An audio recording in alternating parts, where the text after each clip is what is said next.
Na park sa town namin na pwede kang magrenta ng mga bisikleta. Dito ako natuto magbisikleta dahil yung church na pinupuntahan ko noon, nilibre nila kami. Pero alam nyo ba, walang nagturo sa akin paano magbisikleta. Marunong naman ako magpedal kasi nagagamit ko naman yung bisikleta na may sidecar. Pero yung two wheels, nahihirapan ako i-balance dati. Natutunan ko lang siya nung naglakas loob ako gamitin. Kasi, putik, nakakaingit yung mga kasama ko na kayang-kaya nila i-pedal yung two wheels. So, nagtapang-tapangan na lang ako para hindi ako mapahiya. Kuya, pareho po na tong two wheels. Oh, ayan. Up to sawa yan, ha? Kaya mo to, Jen. Hindi pwedeng habang buhay. Sidecar lang ang kaya mong ipedal. So, kinuha ko na yung two wheels na bisikleta at sinubukan kong sakyan. At alam nyo ba ang nangyari? Leche! Ang dami kong nababa sa park.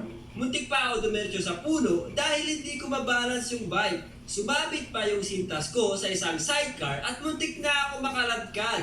Marami ding beses na kumalas yung kadena ng bisikleta na ginagamit ko. Sinubukan ko pa ngang ipalit-palit yung bisikleta na ginamit ko kasi iniisip ko na baka mahirap lang gamitin. Pero wala eh. Ako talaga yung hindi marunong gumamit. Pero syempre, dahil hindi tayo madaling sumuko at may kasabihan nga, practice makes perfect, natutunan ko na din paano magbisikleta. Pero hindi ako expert ha, tulad ng mga bikers na kayang paliparin yung mga bisikleta. Pero ask ko lang, nung first time nyo din ba mag-bike, sumakit din ba yung pet at singit?